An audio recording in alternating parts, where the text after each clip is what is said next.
Indian പ്രതിരോധ മേഖലയിൽ പുത്തൻ ചരിത്രം കുറിച്ച് ബ്രഹ്മോസ് സൂപ്പർസോണിക് ക്രൂസ് മിസൈലിന്റെ ആദ്യ ബാച്ച് ഫിലിപ്പൈൻസിന് കൈമാറി.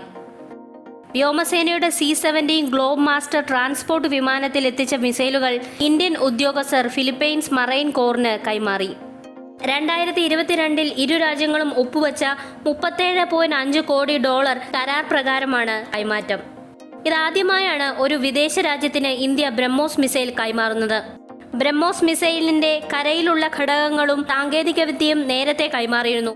ദക്ഷിണ ചൈന കടലിൽ ചൈന ഫിലിപ്പൈൻ സംഘർഷം പതിവായ സാഹചര്യത്തിലാണ് മിസൈലുകളുടെ കൈമാറ്റം ശ്രദ്ധേയമാകുന്നത്. ചൈനയിൽ നിന്നുള്ള ആക്രമണങ്ങൾ തടയാൻ ഫിലിപ്പൈൻസിന്റെ സമുദ്രതീരങ്ങളിൽ ബ്രഹ്മോസ് മിസൈലുകൾ വിന്യസിക്കും.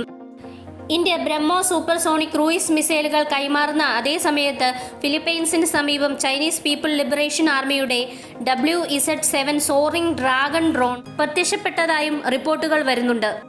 ചൈനീസ് ഇടപെടലിൽ അസ്വസ്ഥരായ Indonesia, Singapore, Thailand, Malaysia, Vietnam തുടങ്ങിയ രാജ്യങ്ങളും ബ്രഹ്മോസ് മിസൈൽ സ്വന്തമാക്കാൻ നീക്കങ്ങൾ നടത്തുന്നതായി റിപ്പോർട്ടുകൾ വരുന്നുണ്ട്.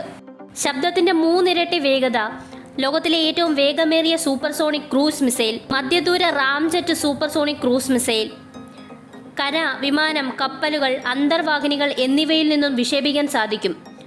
റഡാറുകളിൽ കണ്ടെത്താൻ പ്രയാസം എന്നിവയൊക്കെയാണ് ബ്രഹ്മോസ് മിസൈലിന്റെ പ്രത്യേകതകൾ. ഇന്ത്യൻ റഷ്യൻ സംയുക്ത സംരംഭമായ ബ്രഹ്മോസ് എയ്റോസ്പേസ് ലിമിറ്റഡ് ആണ് ഇതിന്റെ നിർമ്മാണം നടത്തുന്നത്. ഇന്ന് ബ്രഹ്മോസ് മിസൈലിന്റെ 85% ഘടകങ്ങളും നിർമ്മാണം നടത്തുന്നത് ഇന്ത്യയിൽ തന്നെയാണ്. ബ്രഹ്മോസ് മിസൈലിന്റെ വിജയകരമായ കൈമാറ്റം ആഗോള പ്രതിരോധ കയറ്റുമതി മേഖലയിൽ ഇന്ത്യയുടെ വർദ്ധിച്ചു വരുന്ന പ്രാധാന്യം അടിവരയിടുന്നതാണ്.